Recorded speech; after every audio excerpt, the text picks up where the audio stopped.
I'm Kari. And I'm Karen. Welcome to Alethea Speaks podcast, where we speak the truth that sets you free.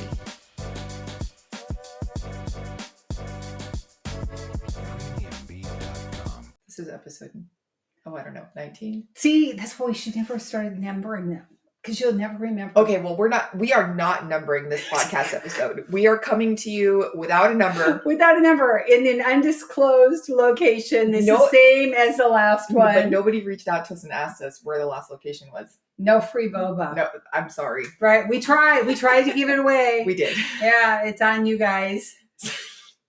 So we are super excited today because we have a guest. Yes. And if any of you have been wondering, who is this Daniela girl that's in all of the books? Right. Here she is!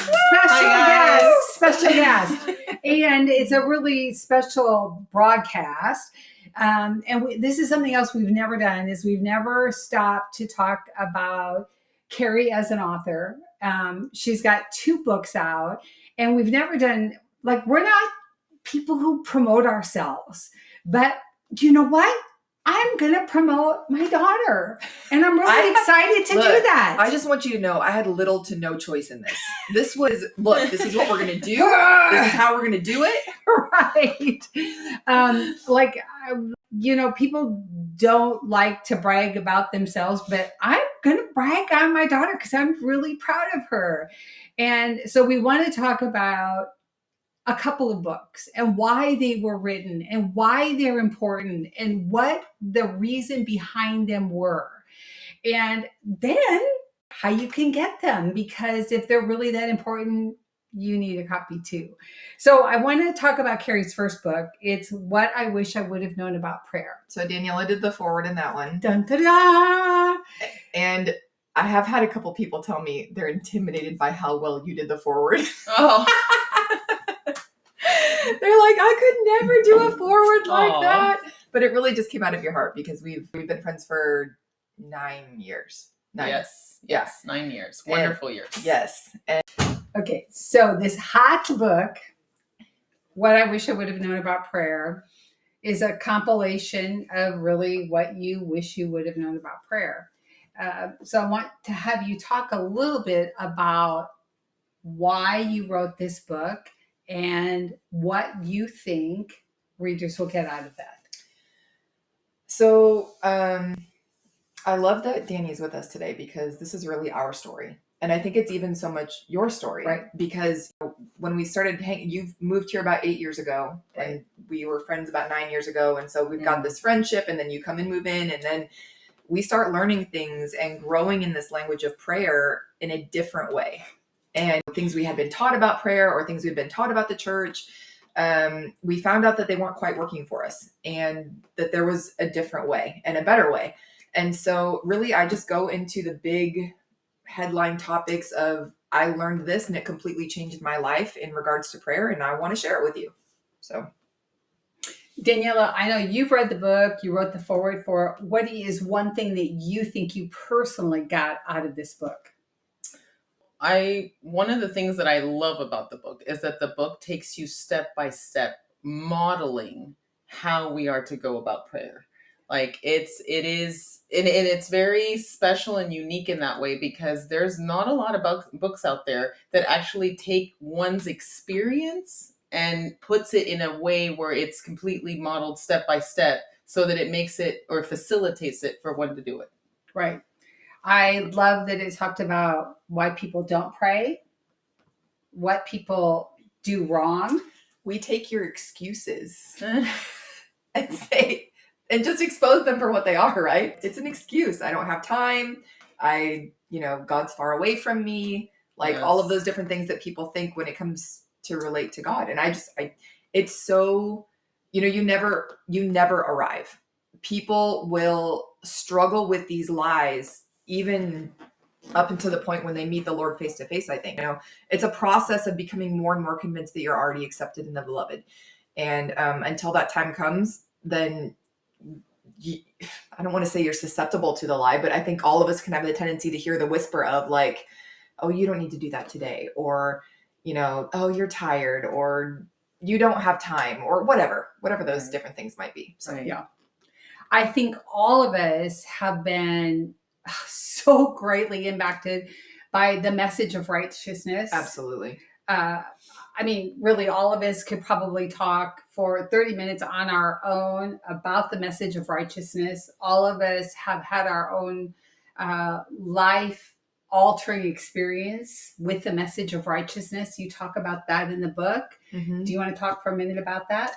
There's one chapter in particular in there that it was really one of those big monumental. We actually had done this for a Light and Truth Live meeting, and we were studying, oh gosh, I don't even remember where it is now in the word. But it's a story of when in the Old Testament, these prophets call for the people to get divorced because they had intermarried. And this part that gripped our heart, and Dani came to the meeting that night, I remember this, and both of us were just like, oh my gosh, we never saw this before. But when the revelation of righteousness hits you, you're able to see sin consciousness everywhere. And so in this particular Old Testament example that's in the book, the priesthood is basically starts by tearing his clothes and saying, we are so unworthy and we are so unrighteous and we are such sinners and we have failed so much. And he just goes on this tirade for verse after verse after verse about how wicked they are. Well, the problem is the blood had already been spilled. And you can't have those two things be true at the same time. And so that was a big light bulb moment for me, was seeing back in the Old Testament, even though they had this ongoing sacrificial system to remind them that they were cleansed and that they were new, they still were in this sin conscious lifestyle. And so many Christians are still caught up in that today. So it's a very applicable parable. Jesus always spoke in parables because it was so much easier to relate to this story.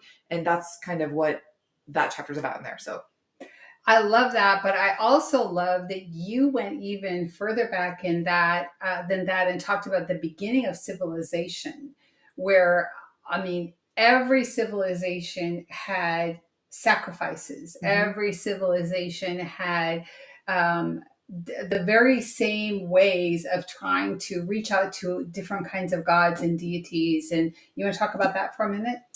So what I love about this is that nothing that I do, I've done by myself. I've done it with my people.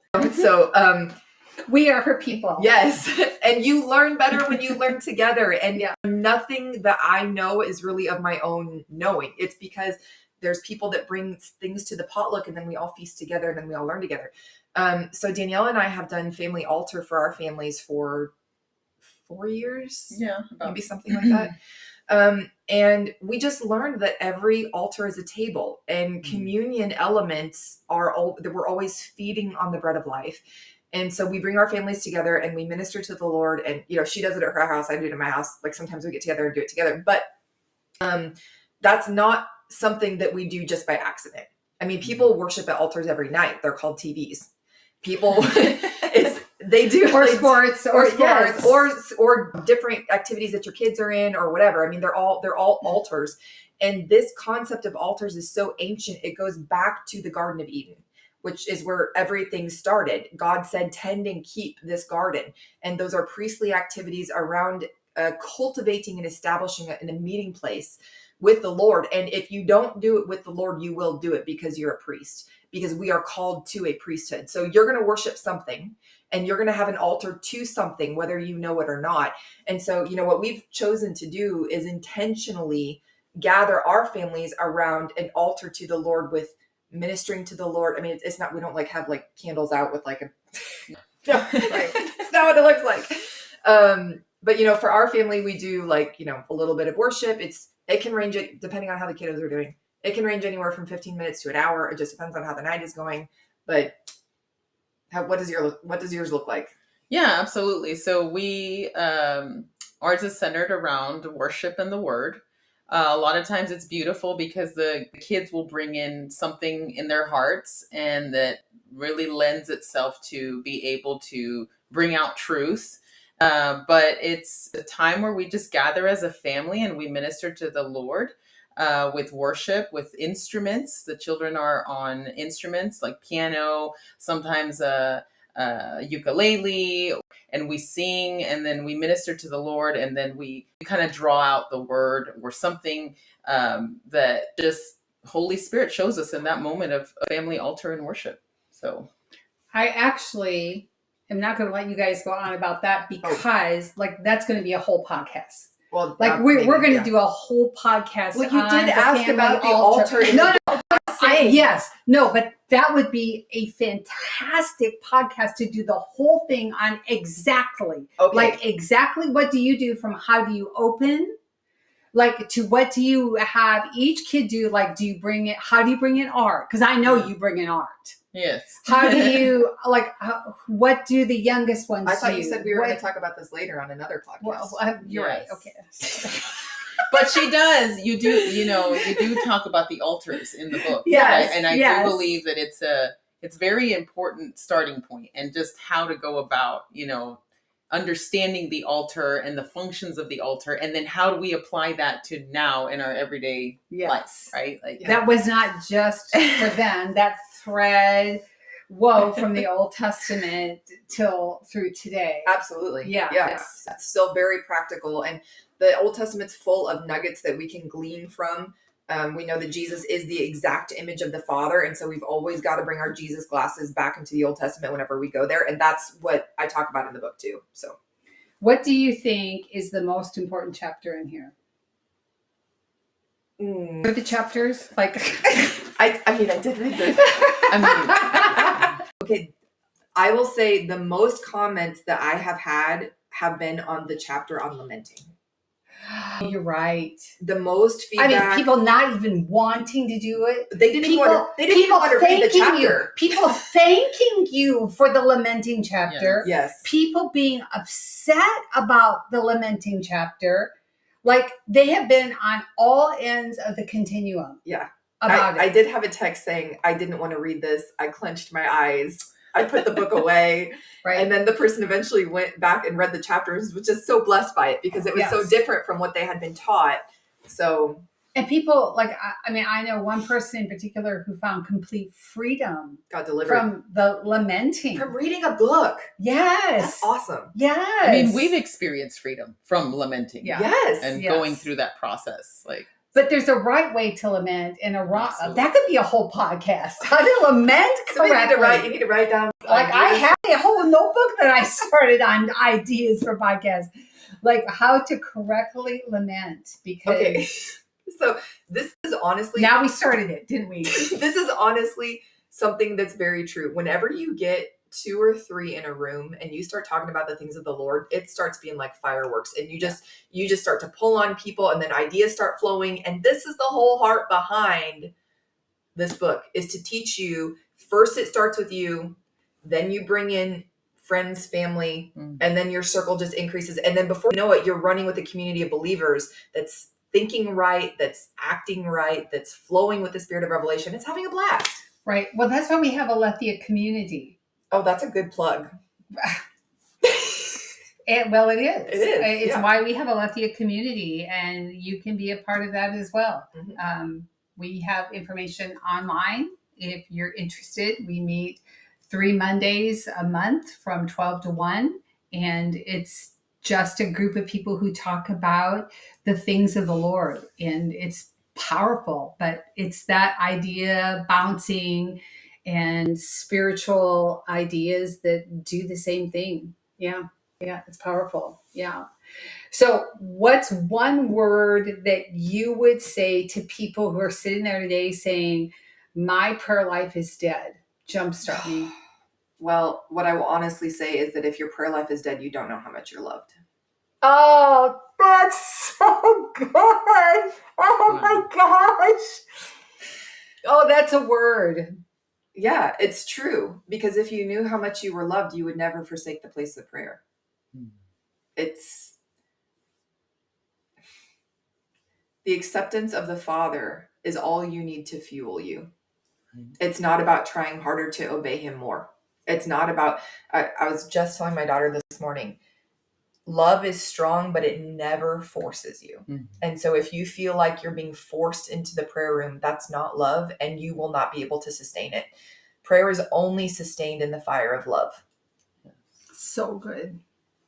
I mean, Daniela, you spend equal amounts of time. We're not leaving you out of this. You understand every concept we've talked about prayer. What would you say to the man or woman who's sitting here today and they're like, my prayer life is dead. I've lost my way. What would you say?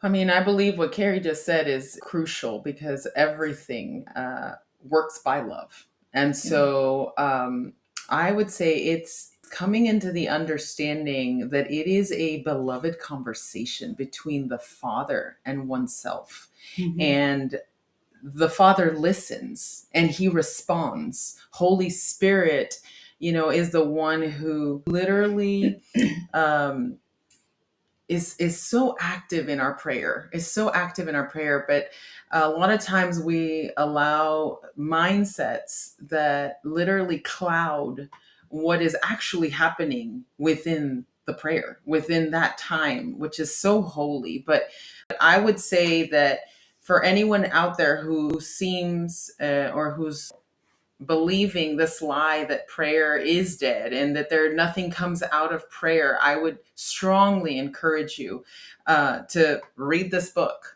And it'll definitely alter your perception and your understanding of what actually happens in prayer. But prayer is alive; it's living. It's living within the fiery love of God, and it's powerful. So It's immersive experience. I believe absolutely, that prayer is the way that Adam walked with God in the garden in the cool of the day. And it was not lost. It's for us. The walk is for you. Absolutely.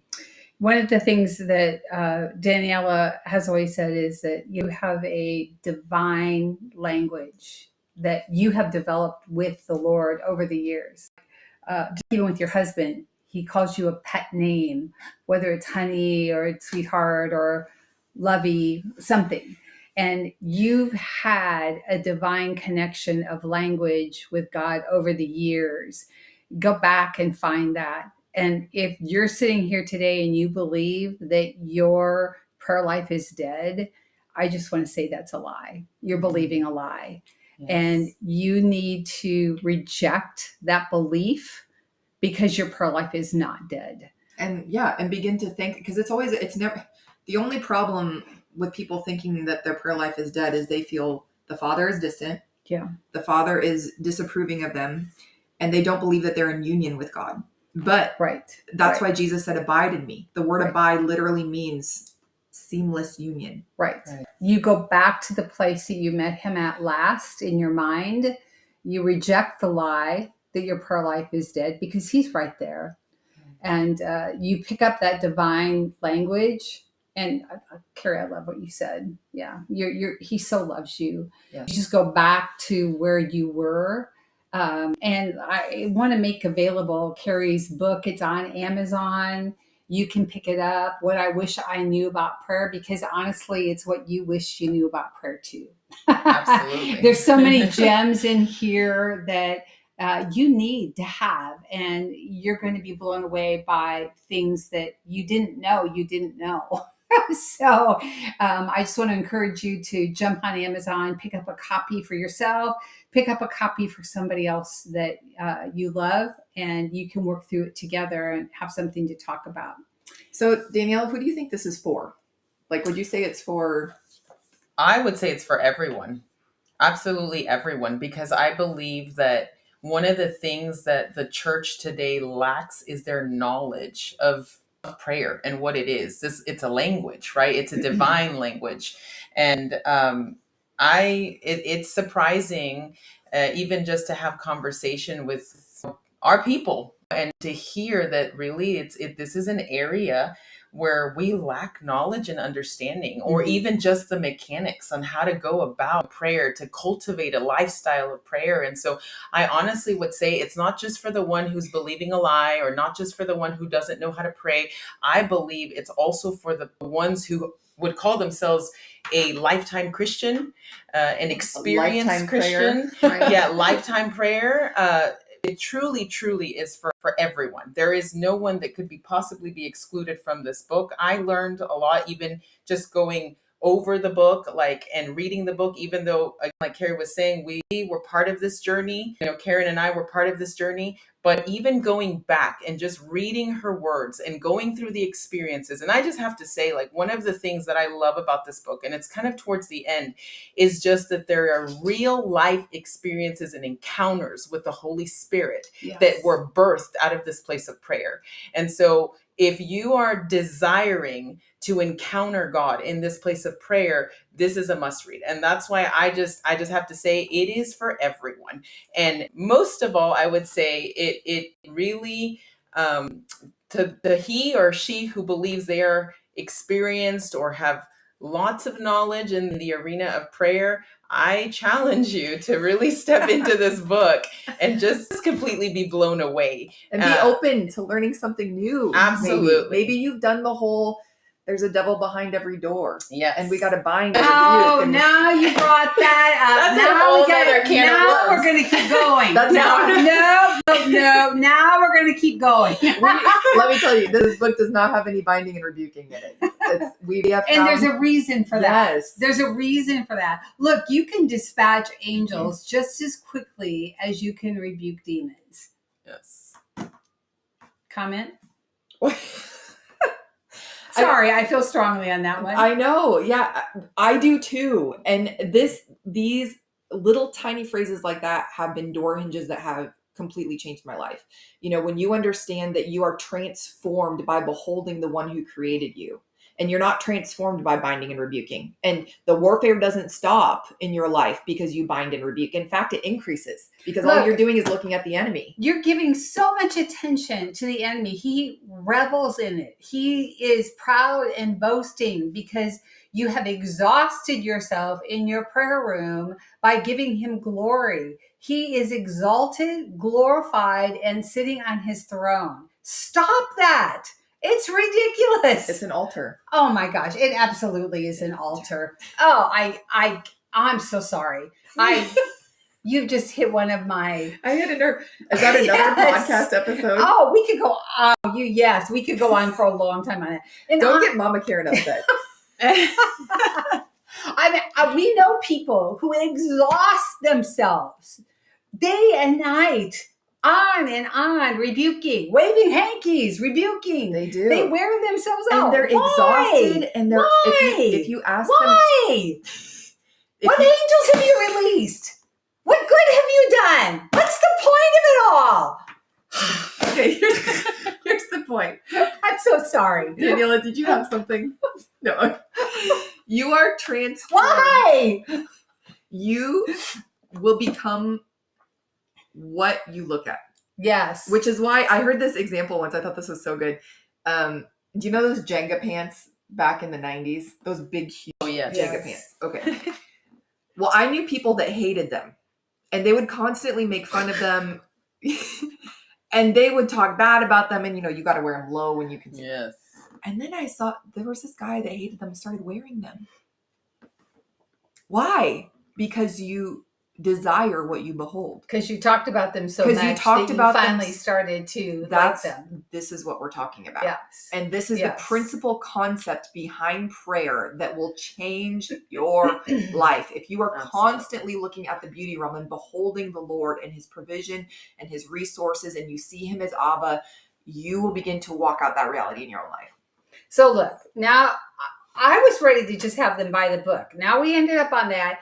Now what we have to do is we're gonna do a different podcast for the next book. Yeah, we are. You're right. But now what we have to talk about, because now we went ahead and talked about giving worship to the enemy. Yes. Now what we have to talk about before we end, we just have to talk about the fact that you spent some time talking about our experiences in the prayer room together. Oh, yes. The three of us, and how it bonded us together. When you experience the Lord together, you are so binded together in the spirit, like nothing else can bind you together. I'm really glad that you brought that up. So we only have 4 minutes to talk about it. We can do it. Okay. I will say this is in the last chapter, I think, was the day that we met the Lion of the tribe of Judah. So good. And I have goosebumps now. My hair is standing just up. saying it. Yeah. The three of us were in the room when he came in. And, you know, I have both of their reactions of what they experienced and what they saw that day in the prayer room. It was different from mine. But all we have to do is say the word now. And because we know him like that, if I ever hear another teaching on the Lion of the tribe of Judah, I put it through my experience that day with what he's like as the Lion of the tribe of Judah. But what do you think? Oh no, absolutely. It was such a powerful experience, and each one with a different perspective. But one of the things that I took away was just the fierceness of his love, right, and the voracity of his love. But again, there was a gentleness to him, a core gentleness, but on the exterior, the violent love of God that just came in and tore down everything that we were interceding for, right? Everything that we were looking to God for breakthrough. And with just being able to just see that imagery within that place of prayer, right? And then not only that, but be able to discuss it like afterward, like bringing our experiences together. And shocked to see how similar but how different they were. Absolutely. It was just, it's an experience that, like I was saying earlier or before, that really comes or flourishes in this place of prayer. So it was not boring. No, it's not. Oh my word. It was so powerful. And then even when we described it, it was a year later. And then by text, like we just threw a few texts together when we sent it to you for the book. If we would have been able to have described it when it happened for you to be able to put in the book, you would have had so many pages. I mean, there wasn't even enough time for us to put it together for your book. What happened? Our time ran out. Well, it didn't because we still had like 60 seconds. I don't know that I like recording on Clipchamp because I could tell that Isn't there a way to extend the time? Because anyways, when you edit it, you're going to cut off a lot. I know, I am. It won't actually be 30 minutes. Oh, it's still going. Oh.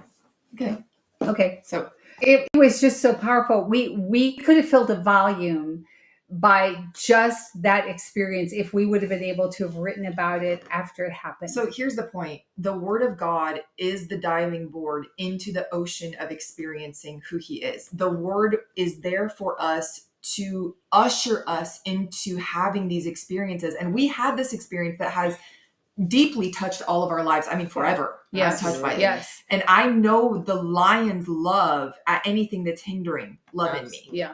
I'm not a target of his wrath. What's hindering me is the target of his wrath. And when you have experiences like that, you are never the same. And that's what we want for you. Yeah.